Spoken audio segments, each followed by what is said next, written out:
सबसे पहले मैं सोहेल अब्रो साहब और उसके साथियों का शुक्रगुजार हूँ जिन्होंने साईं जीएम सैयद की सालगिरह के हवाले से ये तकरीब मुनक़िद की है और ये उनको एजाज़ जाता है कि उन्होंने उस शख्सियत का ये जो तकरीब रखी है वो शख्सियत ऐसी हैं और मुझे एजाज़ है कि मैं एंटी-1 यूनिट मूवमेंट की तहरीक में साईं जीएम सैयद के साथ जैकबाबाद और खैरपुर के जलसों में शरीक था और मैंने वहाँ SNSF की तरफ से स्पीचेस भी की थी और वो खैरपुर का जो जलसा था वो मैंने आज तक अपनी ज़िंदगी में नहीं देखा और उसी जलसे के बाद वहाँ से साईं जीएम सैयद को गिरफ्तार करके नज़रबंद किया गया।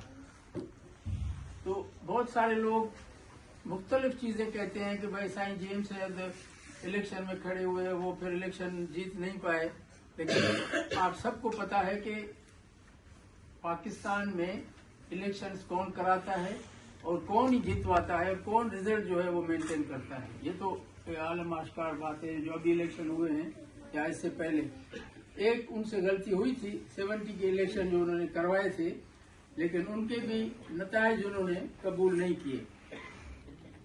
बात सीधी सीधी ये है कि जब सेकंड वर्ल्ड वॉर के बाद वहां से ब्रिटिश को निकलना था तो उनके मुफादात थे, वो उनके लिए उनको एक बफर स्टेट चाहिए थी।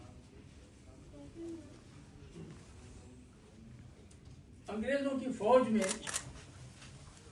56% फौज का ताल्लुक पंजाब से था और वो उसी फौज के हवाले से पाकिस्तान बना के उसको अपनी कॉलोनी के तौर पे, बफर स्टेट के तौर पे चलाना चाहते थे।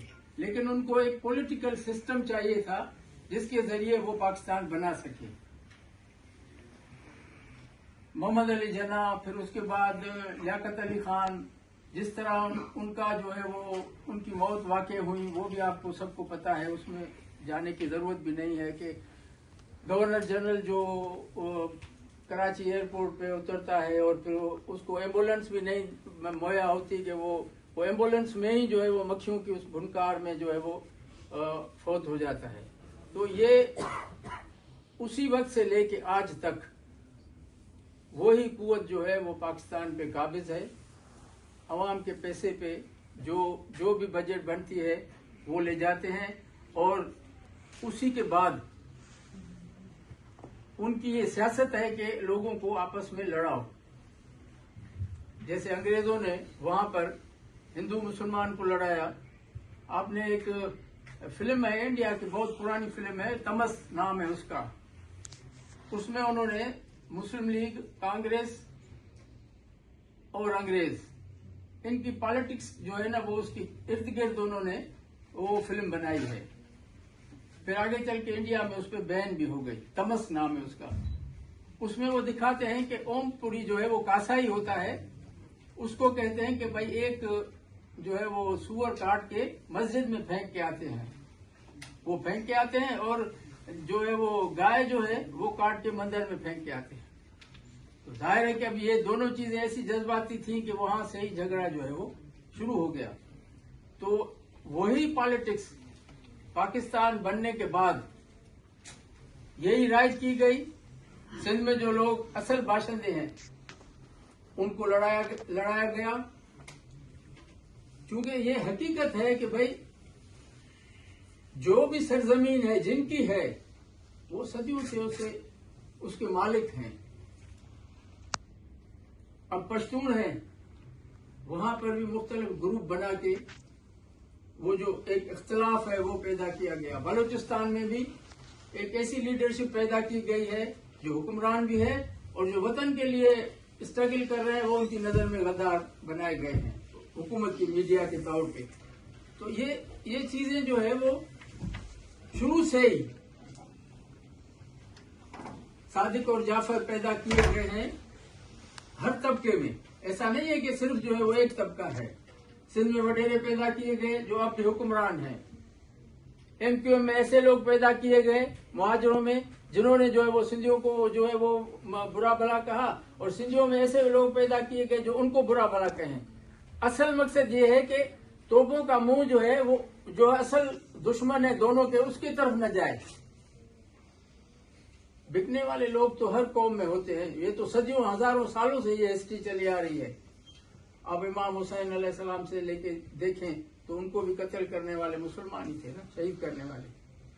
तो ये सिलसिला जो है वो चलता आ रहा है, लेकिन हकीकत ये है कि कौमें कभी भी नहीं मरती।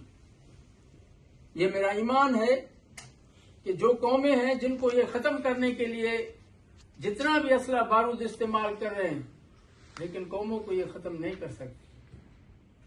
30 लाख बंगाली इन्होंने मारे, लेकिन बंगाल तो अब भी जिंदा है, उसकी हालत पाकिस्तान से बेहतर है। वो भी मुसलमान थे, मारने वाले भी मुसलमान थे। अब ये कहा जाए कि भाई पाकिस्तान के अंदर वो लोगों को ये समझते हैं कि भाई ये पाकिस्तानी कौम है या ये हमारे भाई हैं, नहीं, कोई भाई नहीं है इनका। इनका भाई कोई नहीं है। इनको वसाइल पे जो है वो कब्जा रखना है अपना बरकरार, और वही वसाइल जो हैं उनके लिए वो लोगों को मारते आ रहे हैं और मारते रहेंगे। लेकिन ये भी एक हकीकत है कि जो रेजिस्ट कर रहे हैं लोग, उनकी भी बड़ी अहमियत होती जा रही है। अब साईं जीएम सैयद ने जब 70 की इलेक्शन के बाद जब अवामी लीग को अक्सरियत हासिल थी, सिर्फ 2 सीटें बंगाल में उन्होंने हारी थी, एक राजा त्रिदेव राय और दूसरा नूरुल अमीन। बाकी शेख मुजीब वाले स्वीप कर गए थे। जब जमहूरी तरीके से उनको हुकूमत नहीं दी गई तो फिर उन्होंने ये सोचा कि भाई जमहूरी तरीके से हम जितना भी लड़ेंगे हमें तो मिलना कुछ भी नहीं, रिजल्ट यही बनाते हैं, यही इलेक्शन करवाते हैं, यही जो है वो रिजल्ट भी खुद ही अनाउंस करते हैं। तो फिर इस जमहूरियत का फायदा क्या? जमहूरियत तो बड़ी चीज है अगर उसके ऊपर अमल किया जाए, लेकिन बात यह है कि जमहूरी निजाम की बात तो की जाती है, इस्लाम की भी बात की जाती है, लेकिन उसकी पीठ पे आप वो उसके बिल्कुल मुखालिफ करते हैं। तो बात यह है कि हमें इस वक्त जो पाकिस्तान की मजलूम कौमें हैं, जो इस जुल्म का शिकार हैं, हमें मिलकर लड़ना होगा। हम सबका दुश्मन एक ही है जो बिल्कुल वाज़े है और सामने है। उनको हमारी जमीन चाहिए, जैसे टिक्का खान ने ढाका के एयरपोर्ट पे कहा था कि हमें जो है वो बंगाली नहीं चाहिए, हमें जमीन चाहिए। तो अब उनको जो है वो हम और आपकी जरूरत नहीं है, उनको हमारे वसाइल चाहिए, और उन वसाइल को वो औने पौने दाम बेचते जा रहे हैं। उनको भी पता है कि ये सिलसिला कब तक चलेगा। तो मैं आपका ज्यादा वक्त नहीं लूंगा। मैं फिर भी आप सबका शुक्रगुजार हूं, खुसूसन सोहेल भाई का और उसकी टीम का, जिन्होंने साईं जीएम सैयद के जो है वो खिराज तहसीन पेश करने के लिए एहतमाम किया है। बड़ी मेहरबानी, नवाजिश।